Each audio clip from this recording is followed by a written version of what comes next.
Hello, everybody. I'm SJM. Welcome back to Don't Starve Together. Beginner's walkthrough, I guess, is what we can say. This is episode 2. This is the world so far. So we started in and around here, and then we started doing the traverse or the exploration of the world, going around the outside of the edges of the world.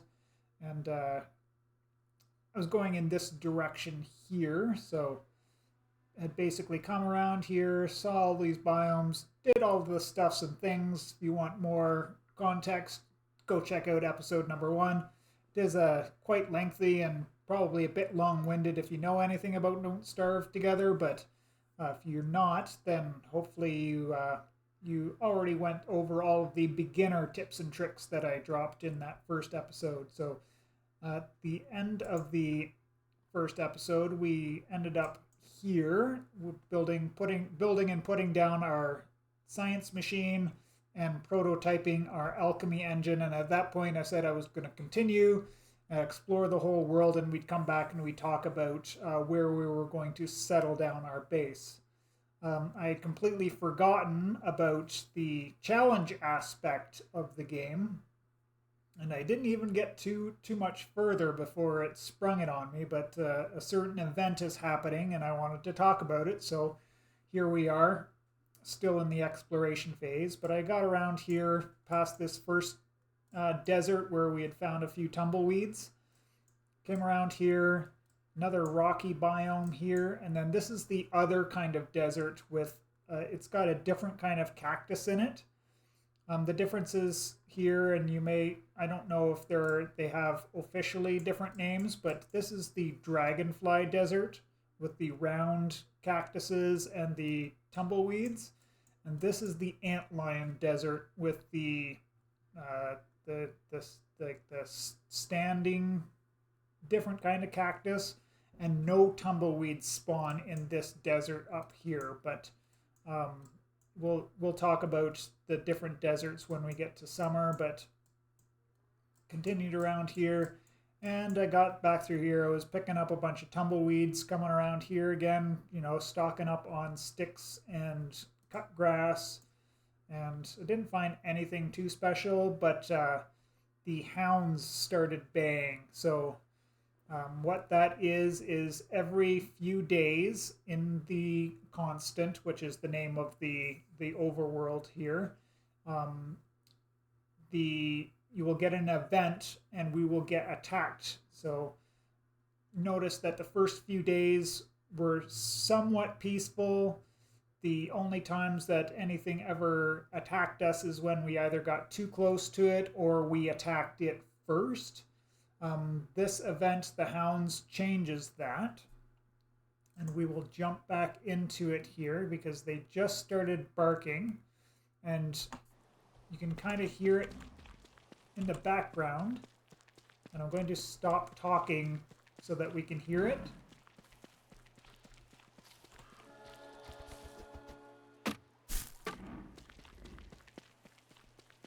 So there was a little bark right there.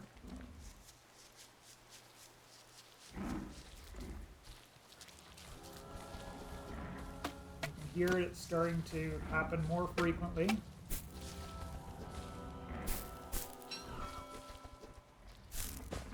we should even get a dialogue line from Wilson.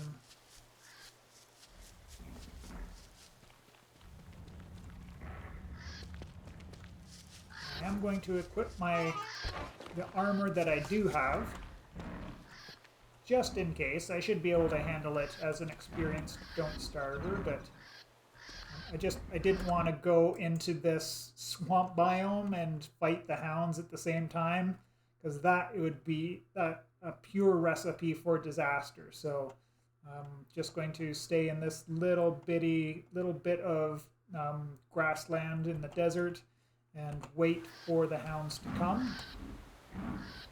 So probably take another minute or two. And there's the voice line.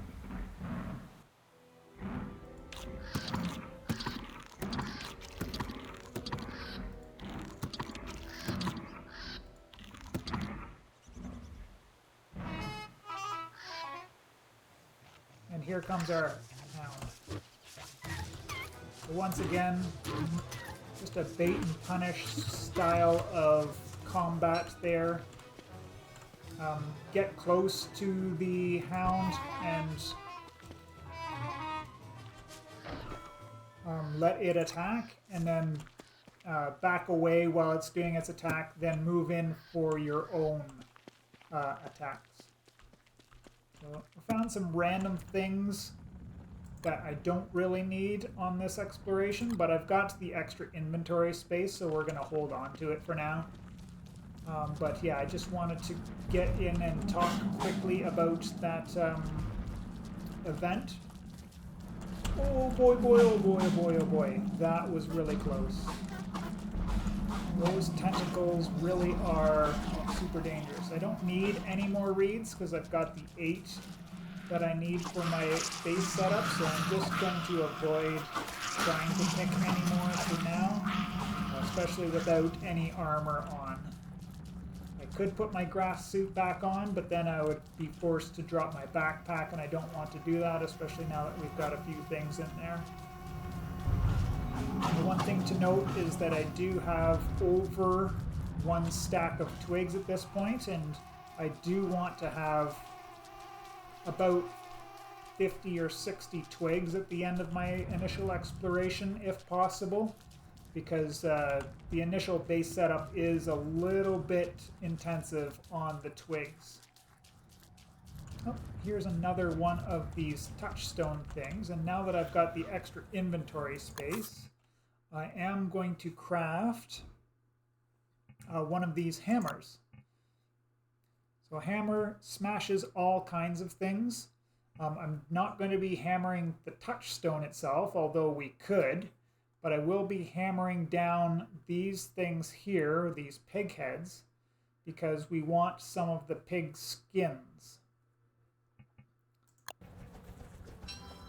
Build the hammer, equip the hammer, and if I right click on this pig head 3 times, it will give me 2 sticks and 2 pieces of pig skin. So from each of these touchstones, it's possible to collect up to 8 pig skins. Now, these are used for our initial piece of armor that we'll be using.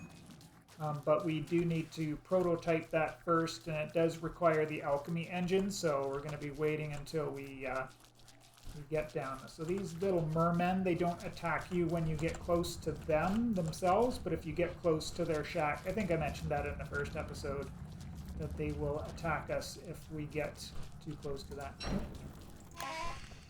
Here we go. Fresh torch for this night that we're going to be running around, and yeah, once again, we'll be putting this on a pause, and if anything important comes up in my the remaining bit of exploration here, I'll bring you back to talk about it. Alright, so I do need one more resource for the completion, well, to properly set up my base, and for that we're going to need these spiders.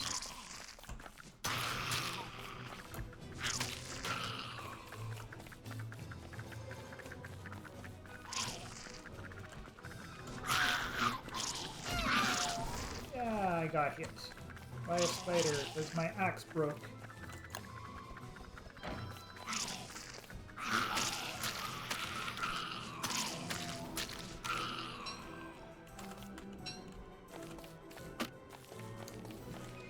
Spiders only gave me monster meat, which I guess is a thing.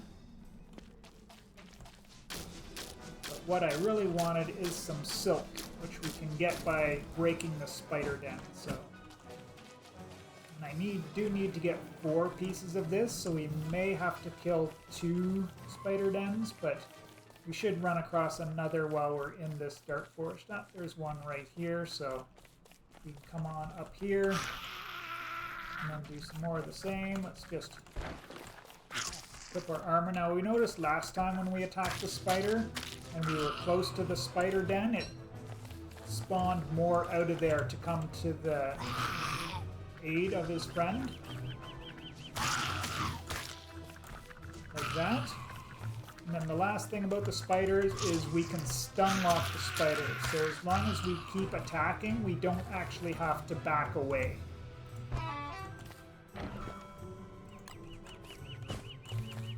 And the last thing we got, so we got meat out of them, we got silk sometimes out of them, and then sometimes we get these spider glands. These can be used to heal us as well.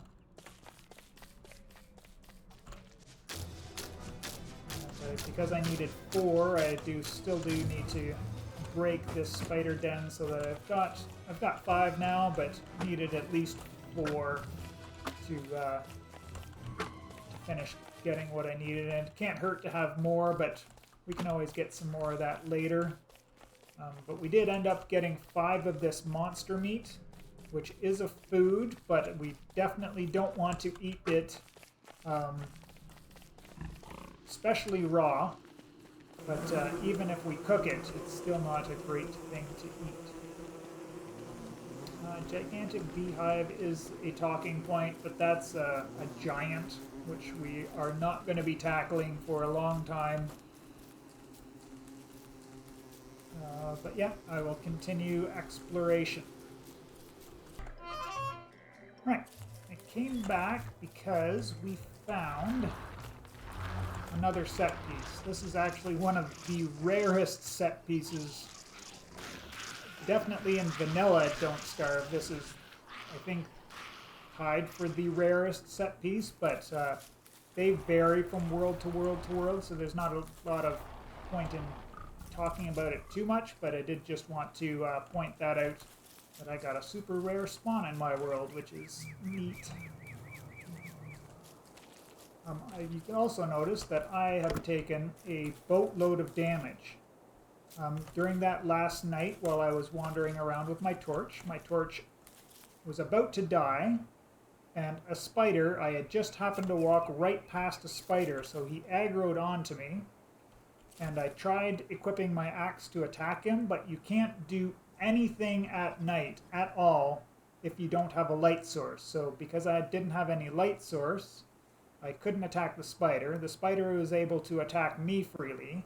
I was trying to build a torch, but every time I tried to build a torch, the spider would attack me and interrupt me. So it ended up with me losing 75% of my health. And now I'm going to have to find a bunch more of the butterflies to recover that. Oh, and I've just noticed that I've gone up to a Tier 2 beard here, which we can see over there. I've got an extra bit of space in my beard to store some food. I don't think we can store random things. No, you can only put food into your beard. And then I've also got one of the best finds that we can find on an initial exploration, and that is the eye bone. The eye bone will summon to us this little thing called Chester, and Chester will, similarly to a backpack, act as another space, another place where we can put things and store them in an inventory. So I will dump a bunch of these things that I don't need right now, that I don't anticipate gathering any more of. So like a full stack of twigs can go in there. What else? That can go in there. Oh, but as long as we are holding this eye bone, Chester will follow us around. And Chester is not only handy as an extra bit of inventory, but we can also use Chester to distract enemies and attack them without having the enemies attacking us directly. But we can talk about that at a different time. But I wanted to continue on with my exploration and hopefully finding some more butterflies. Anyways, we'll put this on a pause while I do all of those things. Alright, so it looks like we have completed our circumnavigation of the constant here. And just was going to come up here and grab a little bit extra of these berries.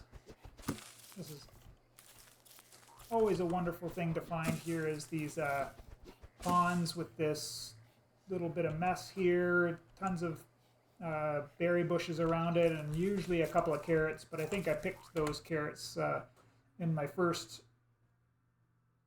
when I first spawned, because I came south, I think, and then I joined up here and started coming this way. But anyways, this is the entire world. As I mentioned earlier, there's different types of world generation, and I had initially surmised that it would be the starfish style, which it is for the most part, but there are some longer branches of arms here where the biomes connected. So this biome connected to this biome and went all the way up here. Then this arm ended up with 4 different biomes in it. So they had the swamp, then the desert, then the dark forest, then the rocky biome, and then the other desert there. But with all of this information, we can now decide where the best place to build our base is. There are quite a few different considerations for building your base. I think the primary and the most often that you will see, people will build their base around the florid postern, which is the place where you spawn into the world. And let's just pop up here and have a look at it. Especially in multiplayer games, when a new player spawns into the world, I wanted to hit the map. When the new player spawns into the world, having your base close by this structure will, help ensure that they can find your base, and as well they will come in with a bunch of, or with almost nothing at all. I think later on, the higher your day count, you get some initial starting resources. But the main thing being is that, anybody can spawn into the world, find your base easily, and be able to get geared up or grab some resources so that they can start playing right away, rather than having to wander around the world to find your base. Because that's not a consideration for me. I want to be close to things that, resources that I cannot move. So things such as these grass tufts, or the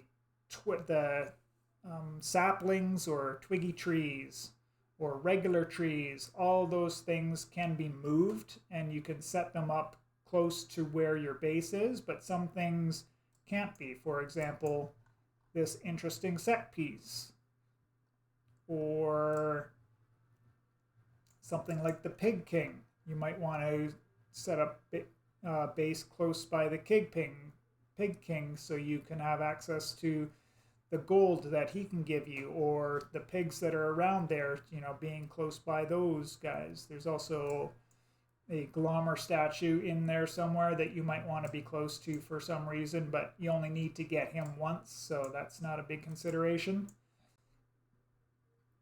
for myself personally. The cut reeds cannot be relocated.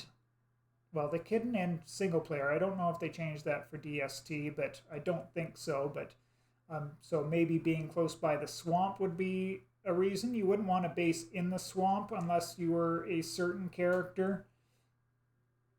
But the main considerations that I take into account are the locations of these plugged sinkholes, which we have seen quite a few of in our journeys. These are the access to the caves, which has its own world down there. It has its own map, which is about the same size as the overworld. If you haven't changed any of your settings, the world type will generate there. It can be a little bit bigger, I think, because the caves and the ruins are amalgamated into one in DST. So the caves are probably even bigger than the overworld, except the fact that in the overworld you can go out onto the oceans as well. So all of this is possibility for places to base.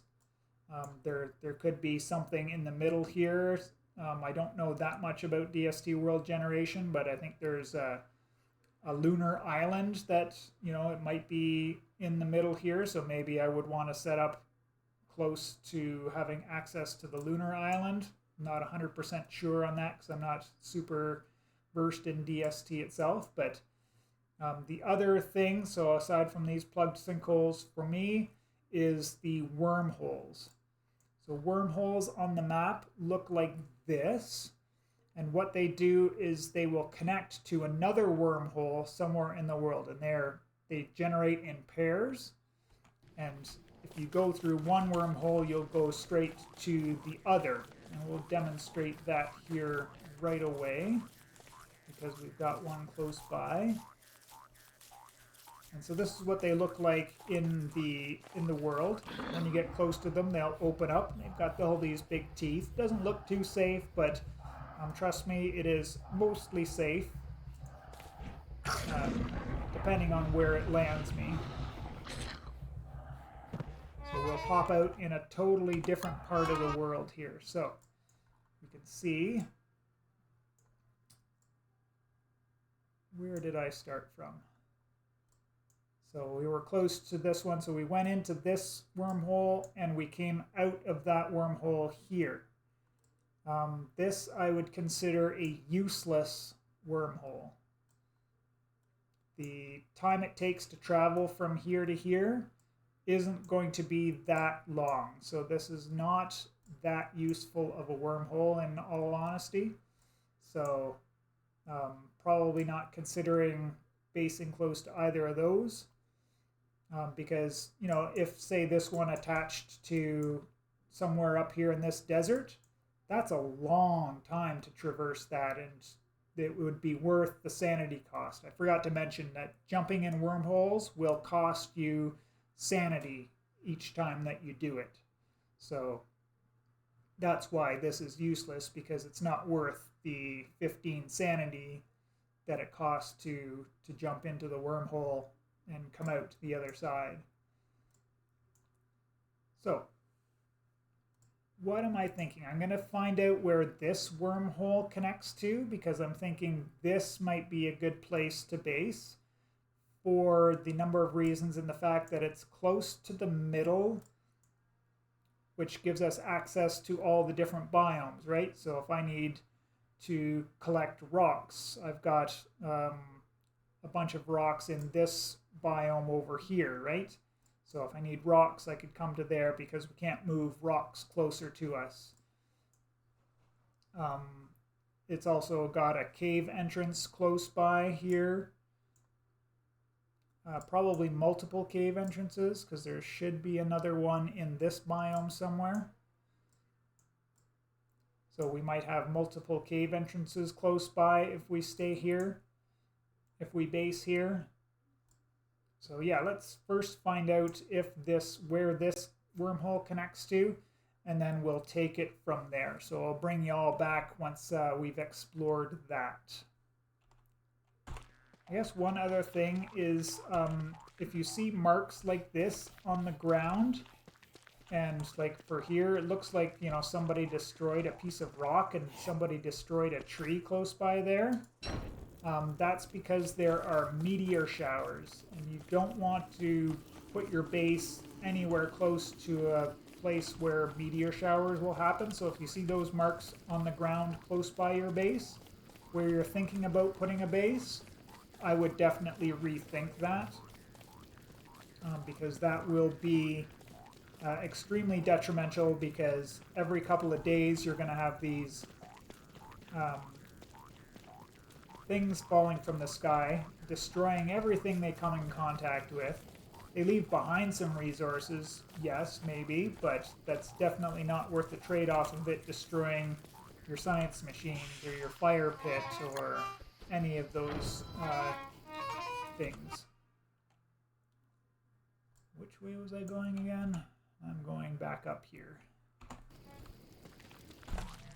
Another place that you don't want to base too close by are these ponds, because the frogs spawn from these ponds, and frogs are one of the most annoying enemies in the game. They're not particularly dangerous, but they are extremely annoying. Alright, I made it back to this wormhole.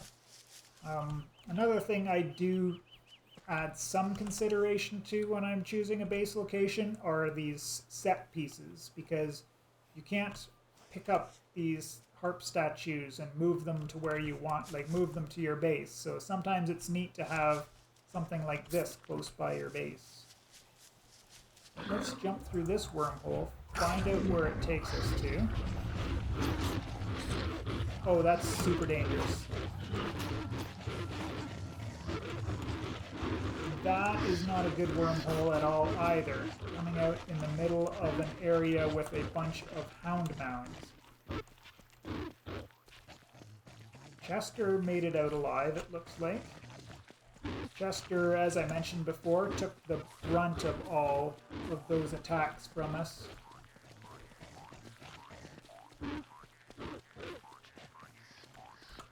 So as good of a wormhole as that was, it took us from here all the way to here, which is a good fair distance. It's not horrible by any stretch, but we would have to come back and destroy all of, not all, but quite a few of these hound mounds just to make it safe enough for us to utilize. But actually, I think I'm going to do that. I think we will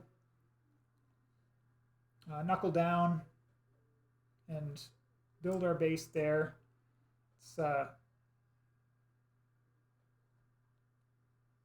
might even be better to build our base close by here and have that one to go. I still think that would be dangerous. Another minor consideration is this structure here, which will spawn a mini boss during the winter time. But that's not super important because we don't need to kill that mini boss too many times, just hopefully only one time, but might need to kill him 3 or 4 or 5 times to get the drops that we want. And I wouldn't want to base down here unless we had a really beneficial wormhole, but I don't want to spend the time exploring even more because we've already wasted half of this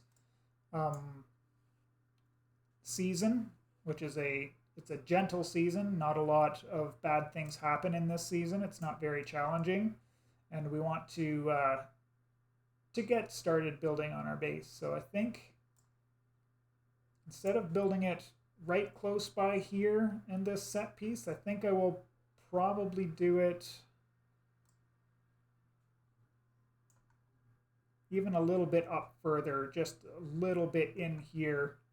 We've got, we're on this roadway, which is great because that, you know, if we want to go to a different biome, we've got a place that will accelerate us, let us move a little bit faster going there, and it's close to the central hub. We wouldn't be able to base here because of all of the frogs that are spawning, but maybe in and around here is good too. I'll check it out on my walk up here, and I'll make the final decision and come back, and we will get started on building. Okay.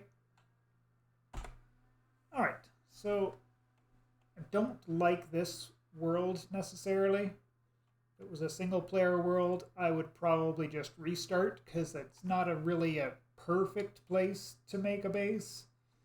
But what we can do is we can always just build a temporary base and then move it later if we end up deciding that another place is better.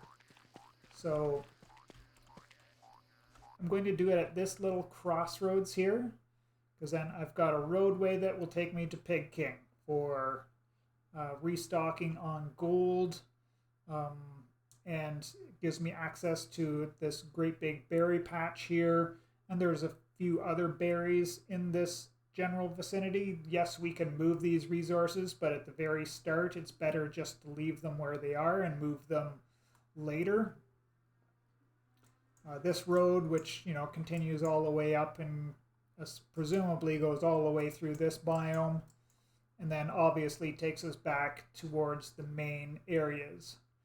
The other consideration is that we can build little boats that we can actually put down, and I could go from here to here So I'd be able to come over here and here, or here and here type of thing, to be able to access this area easily. Um, this area if there's anything up there that we need on a constant basis, or put 2 boats across here and I'd be able to get to there really quickly, even without needing that wormhole. But once we get these hound mounds, which are these things on the map, once we get this one, I think these 4 cleared off, that would be good enough. It'll take a little bit of doing, but that also gives us wormhole access to the Mac Tusk, which is the mini boss, which we may need to kill a number of times to get the extremely useful items that he drops. And then hopefully this is a more useful wormhole over here, which, you know, we would have relatively close access if we just build a couple of boats and then go over there, and hopefully this one attaches down here or out here somewhere that gives us, you know, access to further parts of the world away. But we can't do all of that right now, and I'm kind of desperate to get things placed down, not just for the sake of the series, but I'm really, my health is down, my sanity is down, so I really do want to get my base, or at least something started, so that I can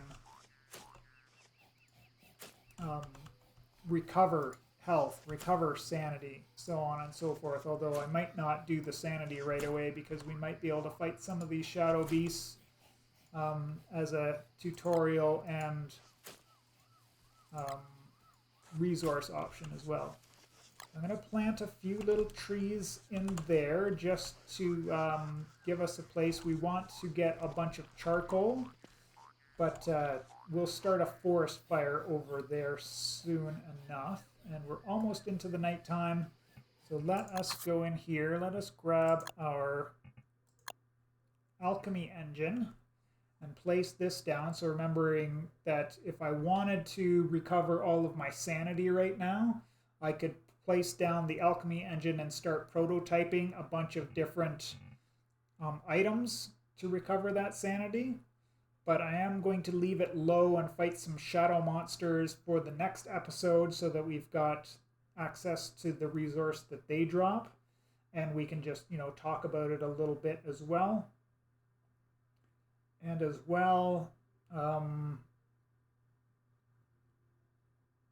we can always recover that. We can always do the prototyping and that later. And we need to get our health back quickly as well. So we're going to need access to the food soon. So let us place this. And I'm going to put the campfire right on the roadway. So let's put our alchemy engine a little bit off of the roadway, so that we've got it over there. And let's open our gift. Let's see what kind of cosmetic item we can get here. It's a shirt. So if we click on the use now, we get this interface where we can come in here and we can find, there should be a mark indicating which one is new. I think it was this one. Oh, it was this one, new. Now I have 2 of them, so that's that is what it is, I guess. Put on a nice dress if I wanted to. Put on this little Incombustibles abdomen piece. I'm just going to go back to my blue colored shirt. Maybe I'll switch off my gloves, because that's kind of clashing there a little bit. And let's change our shoes as well, because I don't think white high heels are a good match for our boy here. How do these go? Not the greatest. Some blue loafers. How about some bowling shoes? Everybody likes a good pair of bowling shoes.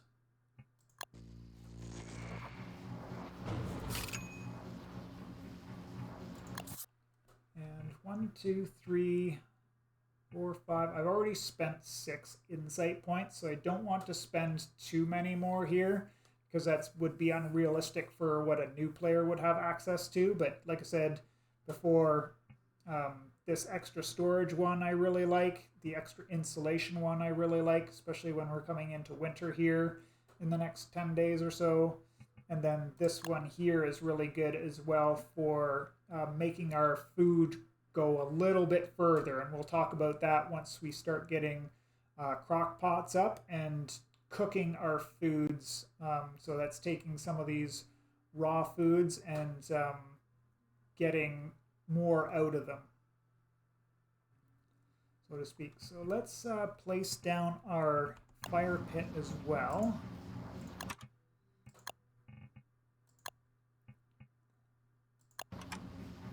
Just gonna put this not right on it, but just a little bit off of the road there. And we're going to take this monster meat and we're going to cook it right away.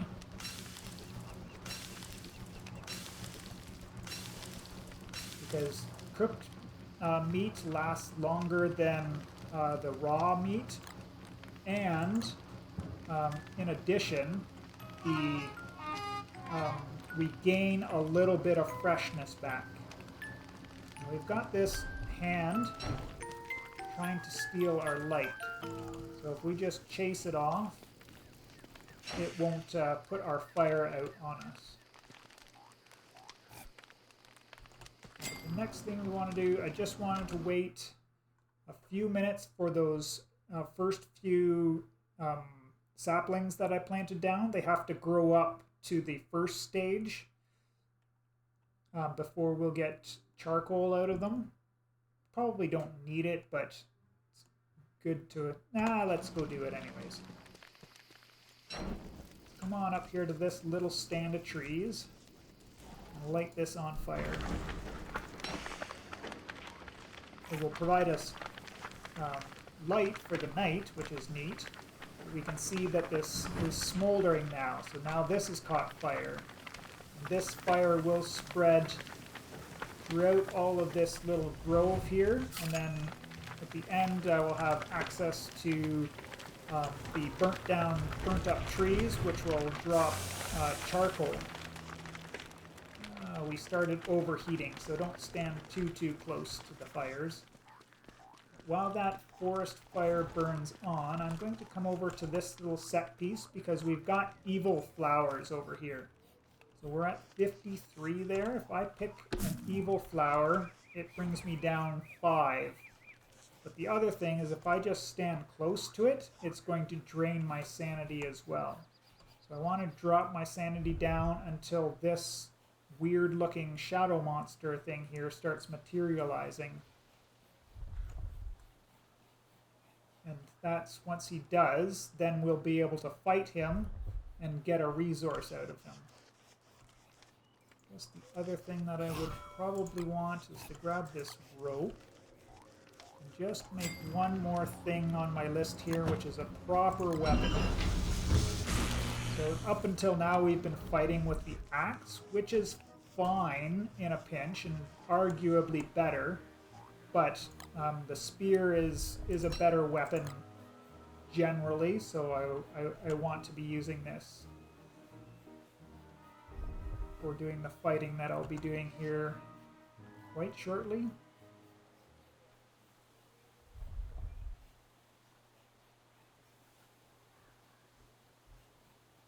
It'd be nice to grab those butterflies, but that's not super important. Eat a few carrots.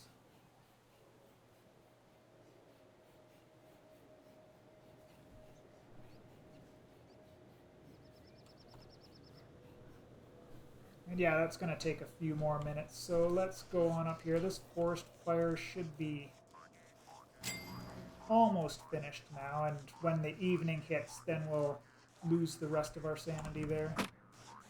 There's some charcoal lying on the ground. And if we chop down these burnt trees, then we'll get some more.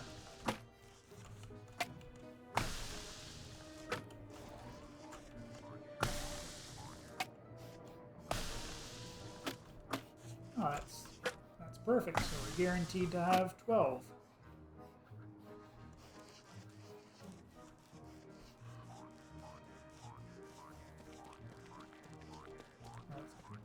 Building a crock pot right now will actually go against what I was talking about, but you may as well do it. So the crock pot here is going to take 3 cut stone,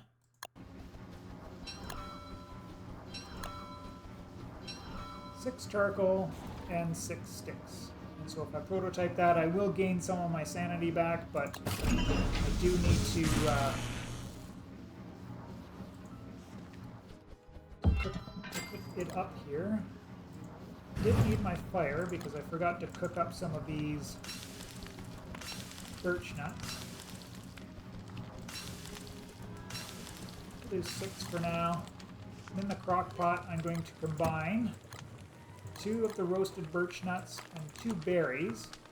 And when I put that in there, it's actually going to make me a food that's going to restore our health quite nicely. So we're sitting at 90 health right now, and 58, maybe 57 on the hunger. So that got us 13 there, but also recovered 30 hit points. So a really good return because these individual foods would not have recovered that much health on their own. Even if we cooked them, you do get more health. Aha.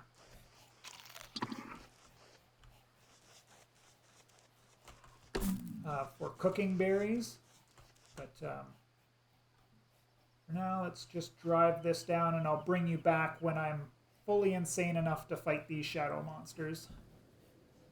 Alright, so finally the noise changed a little bit and then this guy reared up and started seeking me out. So when I hit him, he'll disappear. Just use the regular kiting pattern of baiting his attack and then punishing him. Now, when he teleports, he can teleport right beside you, so it's a good idea to attack multiple times. Just hold it down and attack 2 or 3 times, or attack twice. If he appears right beside you again, then you'll hit him again right away. We killed him. We got a piece of nightmare fuel for our troubles. And basically I'm just going to rinse and repeat that until we get a few pieces of nightmare fuel. We did recover some sanity on killing a shadow monster, but we can easily drive that back down by standing beside this evil flower. And because the combination of it being evening and having this evil flower, our sanity goes down quite a bit faster. So I will continue doing that. There we go. We just went insane again. And we got a double hit.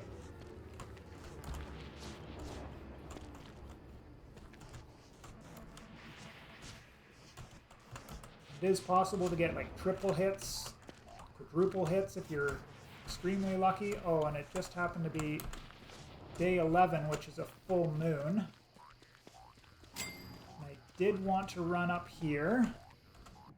Just point out on the map here, this structure here is going to spawn a creature called Glommer on the on days ending in 1, which happens to be full moons. See how the moon is completely full there?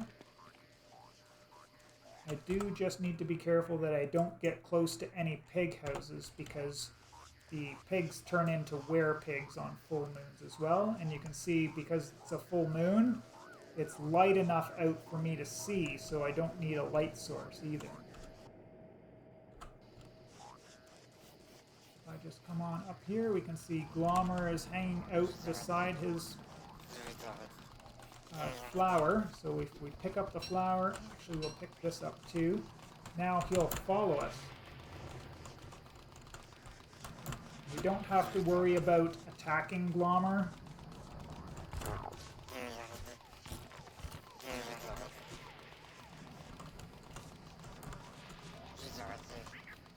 with our regular attacks because Glommer is not an enemy.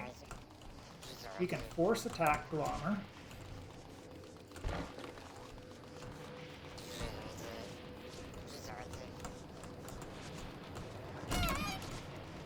Knew I was going to get hit.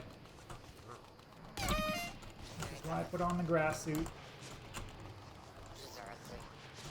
So yeah, fighting two of these is not something you'd want to do as a newbie, but because I have a good amount of experience in here, it's not too bad fighting two of these crawlers at the same time.